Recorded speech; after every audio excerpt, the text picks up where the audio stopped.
Bismillahirrahmanirrahim. Assalamualaikum warahmatullahi wabarakatuh. Bismillahirrahmanirrahim. Alhamdulillah wassalatu wassalamu ala asyrafil anbiya'i wal mursalin wa ala alihi wa sahbihi wa sallim tasliman katsiran ya arhamar rahimin. Okey, terima kasih kepada yang sudi dengar pada forum perdana iOS pada hari ini. Okey, tak kenal maka tak cerita. So saya perkenalkan diri saya sebagai moderator anda pada forum kali ini ialah saya Muhammad Taufik bin Mahidin sebagai ahli majlis fatwa negeri Perak Darul Rizwan. Okey, saya tidak keseorangan pada hari ini. So saya ada 3 orang panel, semuanya adalah wanita dan berautoriti yang sangat hebatlah pada hari ini. Okey. Panel pertama kita adalah Puan Nur Izzati binti Nazri sebagai Ketua Jabatan Agama Islam Kuala Kangsar Perak. Apa khabar Puan Nur Izzati? Alhamdulillah, sihat. Alhamdulillah, saya sihat. Okey, panel kedua pada hari ini adalah Dr. Nur Atira binti Ismail sebagai pensyarah Istiadat Antarabangsa Malaysia Kompak. Bagaimana Doktor? Apa khabar Doktor? Alhamdulillah sihat. Alhamdulillah sihat. Okey, panel terakhir kita yang ketiga adalah yang berbahagia Dr. Nur Fatihah binti Hanafi sebagai pensyarah kanan Universiti Kebangsaan Malaysia di Bangi, Selangor. So, apa khabar Dr. Fatihah? Alhamdulillah baik, sihat. Alhamdulillah. Okey, kita mulakan dengan tajuk kita pada forum pada hari ini adalah keruntuhan akidah pada masa kini. Okey, saya ingin bertanyalah kepada panel pertama kita iaitu apakah definisi akidah, sebab bagaimana apa definisi ataupun pengenalan bagi akidah pada masa kini lah. So bagaimana, boleh tak cerita panel pertama? Okey, terima kasih kepada moderator atas soalan yang telah diajukan. Okey, bismillahirrahmanirrahim. Seperti mana kita tahu, perkataan akidah ni dalam bahasa Melayu merupakan perkataan pinjaman daripada bahasa Arab. Yang mana di dalam bahasa Arab perkataan akidah adalah kata terbitan daripada aqdah yang bermaksud ikatan, simpulan tali atau simpulan tali yang kuat. Akidah juga dari sudut istilah ialah perkara-perkara yang dibenarkan oleh jiwa melahirkan ketenangan di dalam hati tanpa ada rasa syak dan ragu. Akidah juga ditakdirkan sebagai kepercayaan yang pasti dan muktamad, tidak bercampur dengan sebarang syak atau ragu di dalam hati seseorang. Berdasarkan takrifan ini dapat disimpulkan bahawa akidah ni salah satu keyakinan terhadap sesuatu perkara yang dipegang dengan kuat tanpa ada keraguan. Okay, daripada definisi-definisi ini juga kita dapat ketahui bahawa akidah ni tak semestinya merangkumi akidah yang benar. Maksudnya dekat sini akidah ni boleh jadi ke arah kebaikan, boleh juga jadi ke arah keburukan. Okay, akidah ni dia merangkumi kepercayaan dan pegangan terhadap sesuatu perkara sama ada perkara itu benar ataupun salah. Akidah yang benar adalah akidah yang dibawa, pegangan yang dibawa oleh semua rasul bermula daripada Nabi Adam alaihissalam sehinggalah Nabi yang terakhir iaitu Nabi Muhammad SAW yang membawa ajaran Islam. Ini kerana semua perkara yang dibawa oleh mereka ni adalah merupakan wahyu daripada Allah SWT dan jauh daripada sebarang penyelewengan yang mana penambahan akal fikiran manusia yang lemah. Sebenarnya semua ajaran yang dibawa oleh nabi-nabi ni adalah akidah yang sangat baik. Dasar akidahnya ialah mengesahkan Allah dan tidak menyekutukannya dengan sesuatu yang lain yang membezakan antara ajaran-ajaran yang semua ajaran-ajaran utusan Allah ini dari segi syariat sahaja. Di samping itu juga akidah Islam ni kepercayaan dan keyakinan serta keimanan terhadap Allah SWT dan Rasulnya. Kat sini saya nak selitkan sedikit berkaitan dengan perkara yang mendorong salah laku akidah ni. Okey, antara perkara yang mendorong salah laku akidah iaitu masalah kurang mendalami ilmu-ilmu agama, yakni ilmu-ilmu Islam lah. Mereka yang kurang pengetahuan agama Islam ni untuk dipraktikkan dalam kehidupan sendiri atau kurang dididikkan Islam dari keluarga itu sendiri. Selain itu juga orang yang mendorong salah laku akidah ni berpunca dari tidak suka mendampingi ulama. Juga antara salah satu daripada perkara yang mendorong salah laku akidah. Hal ini berkemungkinan peningkatan pemodenan pada zaman sekarang yang lebih suka berdamping dengan rakan sebaya mereka itu sendiri dan beranggapan bahawa berdampingi dengan ulama ni adalah salah satu perkara yang ketinggalan zaman. Okey, di samping tu juga terpengaruh dengan budaya yang boleh merosakkan akhlak. Sebagai contoh kita ambil budaya barat yang sekarang semakin berlelasa di negara kita dan pada masa yang sama juga telah mempengaruhi anak-anak muda atau remaja ke arah yang boleh merosakkan akhlak mereka. Yang mana berkawan dengan orang yang rosak akhlak juga mampu mendorong salah laku akidah terhadap seseorang insan tu. Okay. Di samping tu juga sikap sekularisme ni, yakni pendirian yang menolak sosial manusia yang mula menular dalam kehidupan terutamanya bagi remaja. Namun perbuatannya seperti tidak tertonjol ataupun tidak nampak. Contohnya macam pelajar Islam, contoh kita ambil pelajar Islam lah, memakai seluar pendek ketika bersukan dan menyarung jersey sukan dengan lambang salib. Berlaku kat sini kita dah nampak berlakunya kerosakan iman juga antara kesan kerosakan akidah yang semakin berluasa pada umat Islam. Seterusnya kurang atau tiada keyakinan terhadap kewujudan dan kekuasaan Allah SWT. Kepercayaan dan keyakinan itu mestilah berada dalam keadaan yang cukup teguh. Bahkan ia tidak boleh menerima sebarang bentuk syak atau tidak mungkin digugatkan oleh sebarang kepercayaan lain. Sekian itu saja daripada saya sedikit sebanyak tentang perkara yang boleh mendorong kepada salah laku berkaitan salah laku akidah. Terima kasih. Terima kasih kepada moderator panel pertama kita menjelaskan tentang definisi akidah. Okey, soalan yang kedua saya ingin tanya kepada panel yang kedua, iaitu apakah dalil tentang masalah ataupun keruntuhan akidah pada masa kini? Boleh tak doktor terangkan? Terima kasih saya ucapkan kepada moderator kita pada malam ini telah mengajukan soalan. Memandangkan keruntuhan akidah pada masa kini berluasa, saya mencungkil beberapa dalil yang berkaitan dengan akidah. Rasulullah SAW telah menjelaskan betapa pentingnya pengaruh persekitaran sosial terhadap proses pembentukan akhlak akidah kepribadian seseorang bagi memperhatikan dengan sesiapa kita berteman dalam kehidupan sehariannya. Sebagaimana yang diriwayatkan oleh Imam Tirmizi yang bermaksud seseorang itu akan terpengaruh dengan temannya, maka hendaklah seseorang kamu itu memilih siapa yang harus dijadikan teman-teman. Berdasarkan daripada dalil tersebut, persekitaran adalah faktor utama dalam pembentukan akhlak seseorang.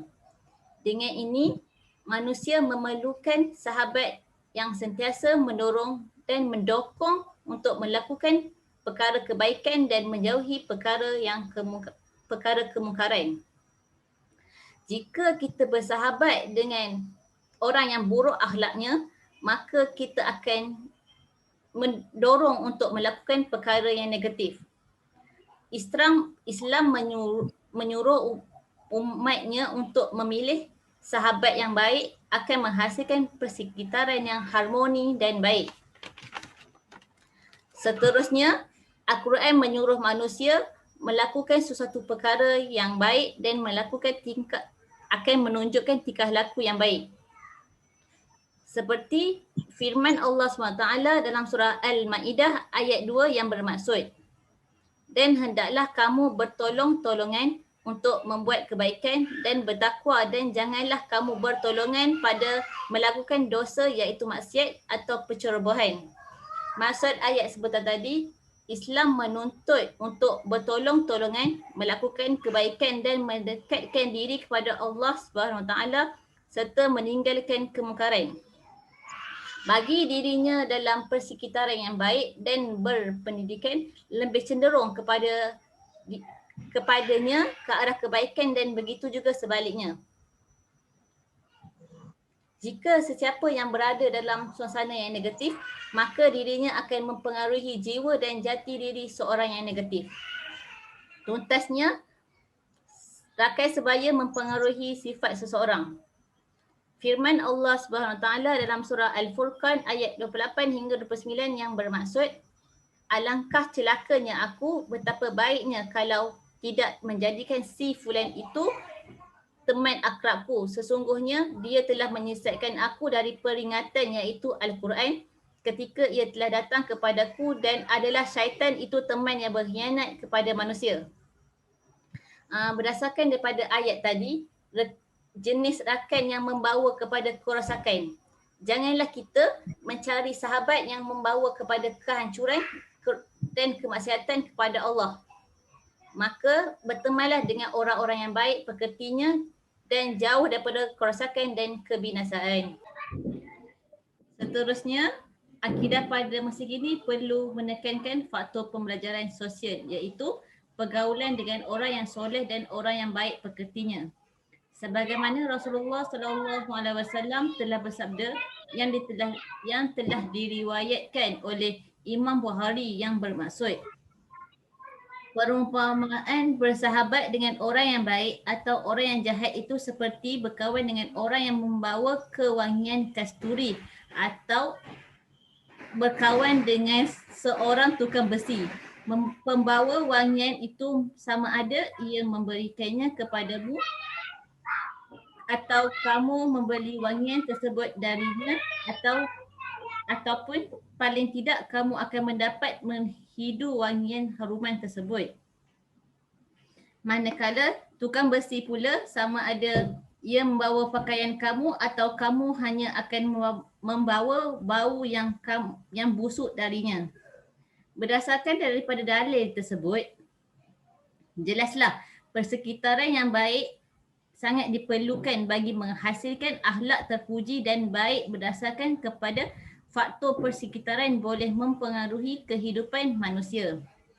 Tuntasnya, rakan sebaya mempengaruhi sifat tidak baik kepada diri seseorang. Firman Allah SWT dalam surah Az-Zuhruf ayat 67 bermaksud, pada hari itu bersahabat-sahabat karib sesetengah akan menjadi musuh kepada sesetengah yang lain, kecuali orang-orang yang bersahabat dengannya berdasarkan takwa, iaitu iman dan amal solehnya. Ayat tersebut menjelaskan hubungan terjalin ini jika salah hala tujunya sudah pasti membawa mereka kepada keruntuhan akhlak serta menunjukkan adab dan pergaulan yang tidak bermoral. Maka penghayatan kepada adab amatlah penting untuk menjamin hubungan persahabatan supaya lebih mesra, harmoni dan berkat. Kesimpulan yang dapat kita simpulkan berkenaan dalil-dalil yang telah dipercerahkan tadi, oleh itu pengaruh persekitaran sosial adalah faktor utama bagi melambangkan kepribadian seseorang dalam pembentukan akhlak. Kita seharusnya berkawan dengan orang yang baik pekertinya supaya mempengaruhi akhlak yang mulia serta berlandaskan kepada syariat Islam. Sekian daripada saya. Okey, terima kasih kepada Dr. Nur Firas atas penjelasan yang dibuat oleh tadi. Okey, saya ingin tanya kepada panel yang ketiga, iaitu apakah cara mengatasi keruntuhan akidah pada masa ini? Boleh jelaskan tak, Doktor? Okay, baik. Terima kasih kepada moderator kita dan terima kasih juga kerana telah memberi kesempatan kepada saya untuk bersama-sama dalam forum ini. Berbalik kepada soalan yang ditujukan kepada saya, seperti mana yang kita sedia maklum, akidah ni merupakan tunggak keimanan kepada Allah SWT dan Rasulnya. Jadi akidah yang utuh ni bagi seseorang Muslim ialah yang melibatkan kepercayaan dengan rukun iman. Pada hari ini, ancaman ke atas akidah umat Islam ni semakin bertambah apabila dunia menjadi semakin terbuka melalui hubungan sosial yang meluas, kemajuan internet dan kemudahan maklumat. Oleh itu, pemikiran yang bercanggah dengan akidah ni,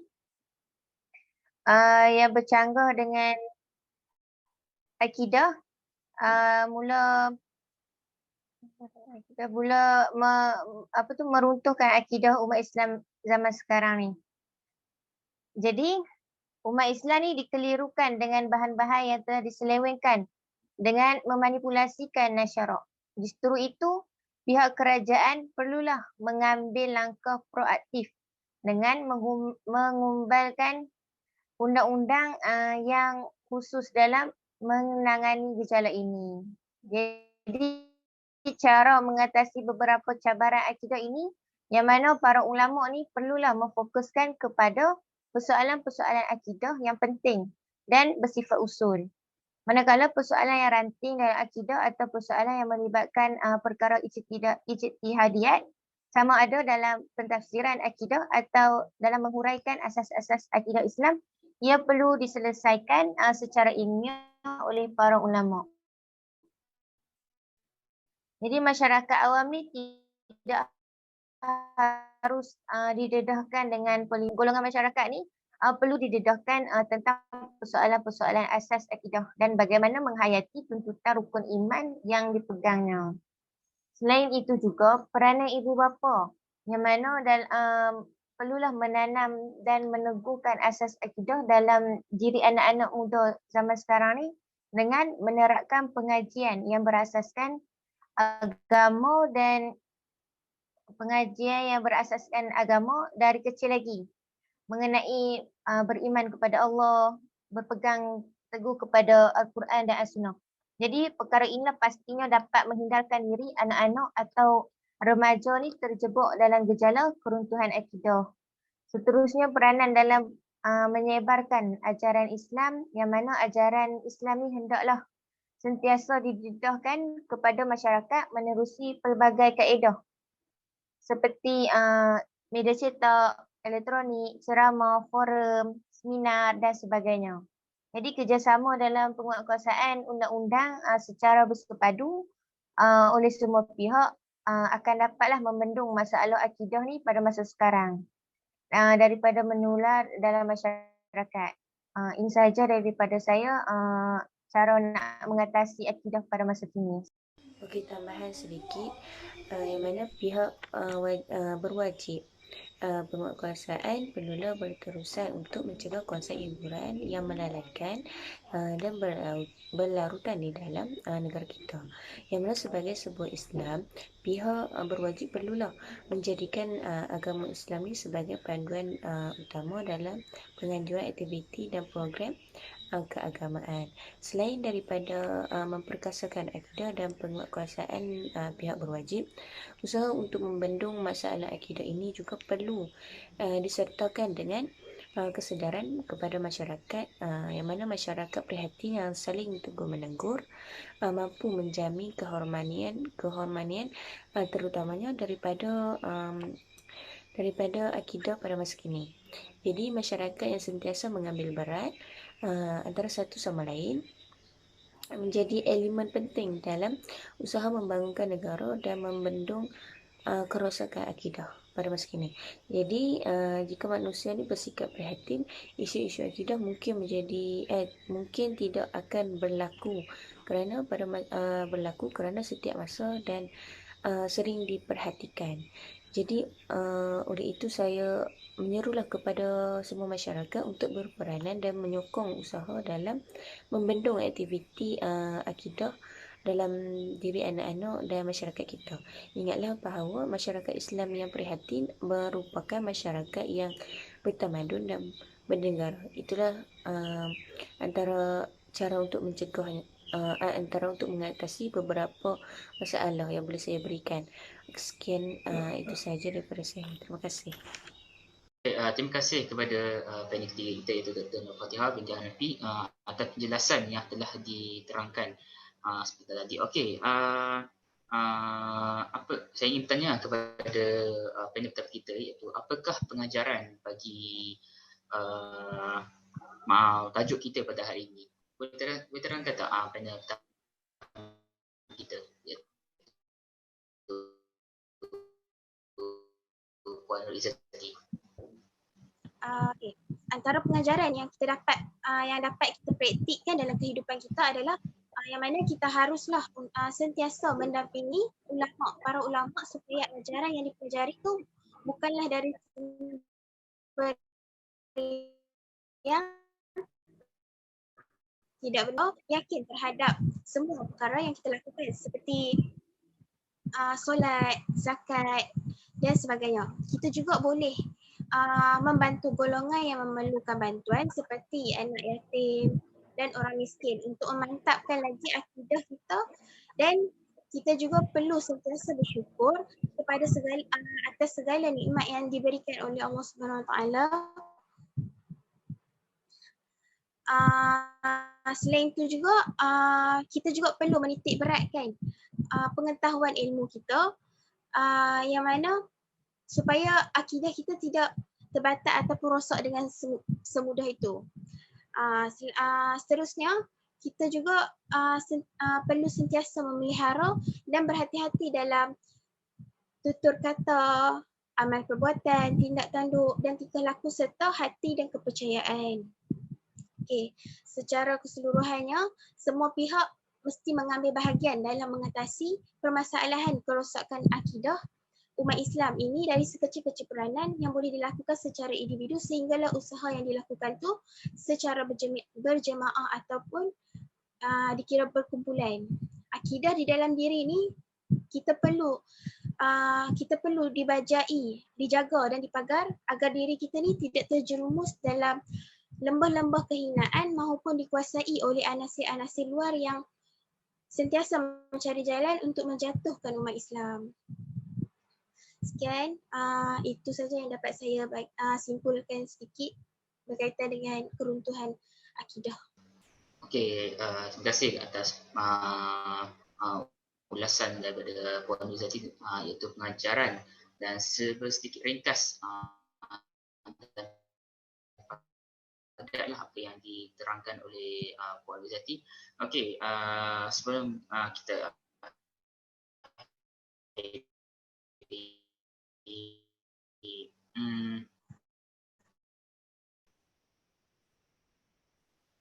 Orang kita pada hari ini saya ingin simpul orang yang beriman iaitu orang bertakwalah dan semua orang Islam.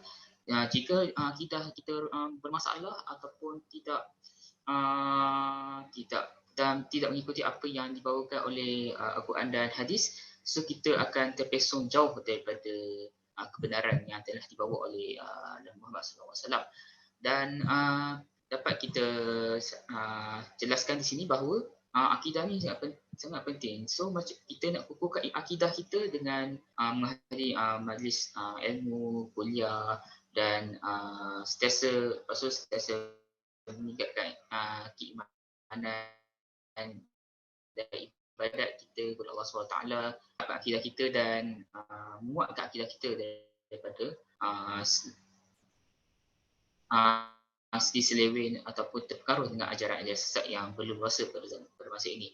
Okey, sebelum saya mengakhiri poin kita pada hari ini, saya ingin mengucapkan terima kasihlah kepada ketiga panel kita iaitu Puan Nur Izzati binti Nazir sebagai Ketua Agama Islam Kuala Kangsar, dan panel yang kedua kita iaitu Dr. Nur Akira sebagai pensyarah Universiti Sa'adah Bangsa Malaysia, terima kasih, dan Dr. Nur Fatihah binti Hanafi sebagai pensyarah kanan Universiti Kebangsaan Malaysia di Bangi Selangor. Okey, sebelum akhiri bicara forum perdana kita pada hari ini, terima serangkap pantun yang berbunyi, buailah padi antara masak, esok jangan layu-layuan. Intailah kami antara nampak, esok jangan rindu-rinduan. Sebelum saya akhiri forum pada kita hari ini, saya mengucapkan ribuan terima kasih kepada ketiga-tiga ahli panel kita yang hebat ini pada hari ini kerana sudi hadir dan sudi menyuarakan pendapat masing-masing. Moga apa yang kita dapat pada hari ini memberikan sedikit pencerahan dan input yang bermanfaat kepada kita semua, insya-Allah. Sekian sahaja untuk forum perdana hari ini. Jika terkasar bahasa, tersilap bicara, mohon diampun dan maaf. Sesungguhnya baik itu datang daripada Allah Subhanahu Wa Taala, dan yang kurang elok itu datangnya daripada kekhilafan diri kami sendiri.